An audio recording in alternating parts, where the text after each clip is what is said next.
తెలంగాణలోని రాజకీయ పార్టీల మధ్య మాటలు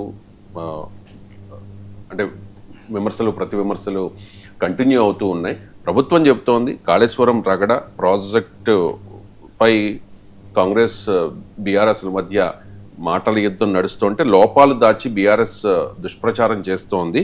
బ్యారేజీల పునాదుల్లో లోపాలున్నట్లు ఎన్డీఎస్ఏ చెప్పింది అని చెప్పి ఉత్తమ్ కుమార్ రెడ్డి అంటూ ఉన్నారు. ఇక హరీష్ రావు అయితే ఒక సవాల్ విసురుతూ ఉన్నారు. 3 నెలల పాటు మాకు అంటే తనకు నీటిపారుదల శాఖ మంత్రిగా అవకాశం ఇస్తే అంతా సెట్ చేసి పెడతాను అని చెప్పేసి. అండ్ భారతీయ జనతా పార్టీ కూడా తాజాగా స్పందించింది. ఆ పార్టీ నుంచి అధ్యక్షుడు రామచంద్రరావు రియాక్ట్ అయ్యారు. కాళేశ్వరం పునరుద్ధరణలో ప్రభుత్వ విఫలం స్పష్టంగా కనిపిస్తోంది అని చెప్పేసి. ఏంటి సార్ అసలు కాళేశ్వరంపై రచ్చ ఎందుకు? ఎవరి వాదనలలో ఎంత నిజం? ఎవరి వాదనలు ఎంత నిజం దానికి నేను సివిల్ ఇంజనీరింగ్ ఎక్స్పర్ట్ కాదు. అది సివిల్ ఇంజనీర్లు మాత్రమే చెప్పాలి. అన్నిట్లో మనమే దూరి ఇప్పుడు ఆడ కాళేశ్వరం ఇలా చేయమని నేను చెప్పలేదు. రికమెండేషన్ నాగేశ్వర్ కాదు ఇవ్వాల్సింది. అంటే ఇప్పుడు ఏంటి, గేట్లు మూసేసి వాటర్ స్టోర్ చేసి పంపు చేయడము మా పరిష్కారం అని ఒక వాదన.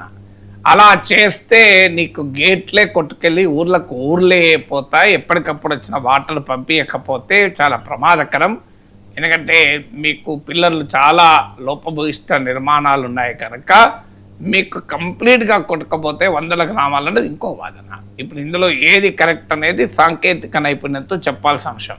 చాలామంది మీరు ఎందుకు మాట్లాడతలేరు అని నన్ను అడుగుతున్నారు కూడా. నా పాయింట్ ఇదే, మనము ఒక పాత్రికేయుడిగా ఒక విశ్లేషకుడిగా సబ్జెక్టును ఎవరన్నా ఎక్స్పర్ట్స్ విశ్లేషిస్తే దాని ఆధారంగా మాట్లాడతాం. స్టేట్ ఆఫ్ హార్మోన్స్ గురించి కూడా మాట్లాడతాం. కానీ అప్పుడు మాట్లాడేటప్పుడు ఏంటంటే స్టేట్ ఆఫ్ హార్మోన్స్ పైన మాట్లాడిన రాసిన ఎక్స్పర్ట్స్ బేస్డ్ ఎనాలిసిస్ ఆధారంగా మాట్లాడతాం. ఇదేమైందంటే పూర్తిగా పొలిటికలైజ్ అయిపోయింది. ఒక రాజకీయ పార్టీకి సంబంధించిన వారికి అనుకూలంగా ఉండేటువంటి ఎక్స్పర్ట్స్ ఏమో మీకు పంపింగ్ చేయొచ్చు వాటర్ అంటారు. ఇంకో రాజకీయ పార్టీకి సంబంధించిన వారికి అనుకూలంగా ఉండే ఎక్స్పర్ట్స్ ఏమో అలా చేస్తే మొత్తం గేట్లే కొట్టకపోతే భయంకరమైన విషాదం వస్తుంది అని అంటారు. అందువల్ల ఈ రెండు అంటే పొలిటీషియన్లే కాదు, ఎక్స్పర్ట్స్ కూడా ఆన్ పొలిటికల్ లైన్స్ డివైడ్ అయిపోయినటువంటి ఒక పరిస్థితి. కానీ it's a purely a function, ఇది matter of science and technology. ఒకటి మాత్రం నిజం, కాళేశ్వరంలో నిర్మాణంలో లోపాలు ఉన్నాయనేది ఇప్పుడు అందరూ ఒప్పుకుంటున్నారు. ఈవెన్ బీఆర్ఎస్ కూడా ఒప్పుకుంటున్నది. ఏంటి, మీకు కాళేశ్వరం నిర్మాణ లోపమే లేకపోతే అసలు ఈ చర్చే రాదు కదా.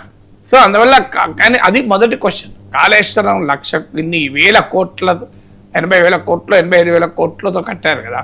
అన్ని వేల కోట్లతో కట్టిన ప్రాజెక్టులలో ఆ చిన్న లోపమా పెద్ద లోపమా కాదు. బీఆర్ఎస్ వాళ్ళు ఏమంటారు, అదో చిన్న లోపం ఎందుకు జరగాలి?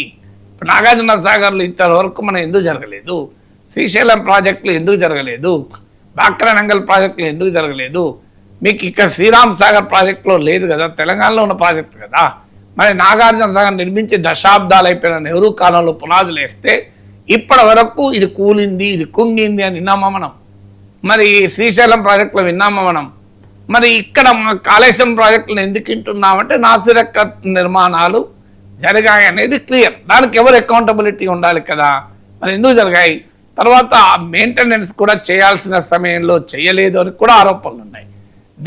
రీడిజైన్లో లోపాలు ఉన్నాయని ఆరోపణలు ఉన్నాయి. దీనిపైన నేషనల్ డ్యామ్ సేఫ్టీ అథారిటీ వాళ్ళు కూడా రిపోర్ట్ ఇచ్చారు. దీనికి ఎక్కడో ఒక చోట క్లోజర్ కావాలని మాత్రమే నేను చెప్పగలను.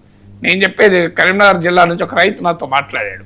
ఆయన మాట చెప్పాడు, సార్ ఈ కాళేశ్వరంలో అవినీతి జరిగిందా లేదా, కట్టడం సరి కట్టినరా లేదా మాకు తెలియదు సార్, కానీ మాకు మాత్రం నీళ్లు రావాలి సార్ అన్నారు అని ఒక ఉదాహరణ చెప్పాడు. ఒక నాగలి పట్టుకొని మేము రైతు దున్నుతూ ఉంటాడు, తాడు తెగుతుంది.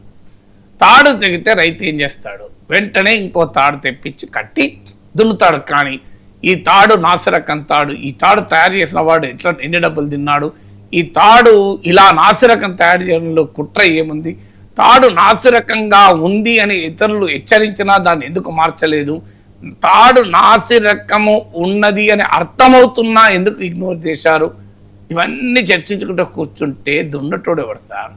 ఆ తాడు తీసేసి కొత్త తాడు కట్టుకొని దున్నుతాం. నాసిరకం తాడు అని డిస్కషన్ చేసుకుంటూ కూర్చోం కదా సార్ అన్నాడు. అంటే ఏంటి, ప్రాజెక్టులో నాణ్యతతో కట్టారా, లోపభూయిష్టంగా ఉందా, వేల కోట్ల అవినీతి జరిగిందా, ఇవన్నీ ఒక ఎత్తు అయితే కాళేశ్వరంలో నీళ్లు ఉపయోగపడాలన్నది ఇంకో ఎత్తు. సో నీళ్లు ఉపయోగపడటానికి రైతులకు కావాల్సింది మీ రాజకీయాలు ఉంటాయి, అది ఎంత త్వరగా చేయగలము అనేది క్వశ్చన్ మార్క్గా ఉండాలి. సో అది ఎంత త్వరగా చేయకపోతే ఈ పాలిటిక్స్ వల్ల రైతుల పంటలకు ఇప్పుడు ఈ సీజన్లో అయితే భారీగా వర్షాభావ పరిస్థితులు దేశం మొత్తం మీద జూన్లో 40% ఎఫిషియెంట్ రెయిన్ఫాల్, జూలైలో కురిసిన వర్షాల వల్ల 17-20% పడిపోయినాయి.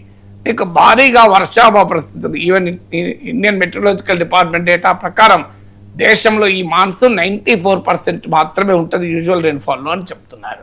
అందువల్ల వాటర్ ఈజ్ ప్రెషియస్ గనక వేల కోట్లు, అది రైటా రాంగా తప్పు నిర్మాణమా, తుమ్మిడి హట్లో కట్టాల్సి ఉండనా లేకుంటే మేడిగడ్డలో కట్టడమా, ఈ డిబేటు ఒక ఎత్తు అయితే ఇమీడియట్గా పెట్టిన డబ్బు ఎంతో కొంత ఉపయోగపడాలి. అది మొత్తానికే లాస్, మొత్తానికి ఉపయోగపడదు అనేది ఒక పొలిటికల్ నరేటివ్. చూస్తుంటే రాజకీయ పార్టీలు వాస్తవాల కన్నా తమ అనుకూల రాజకీయ నరేటివ్లు కాళేశ్వరం చుట్టూ క్రియేట్ చేయాలనేటువంటి ప్రయత్నాలే జరుగుతున్నట్టు కనిపిస్తుంది. సార్, ఇక ఇంటర్నేషనల్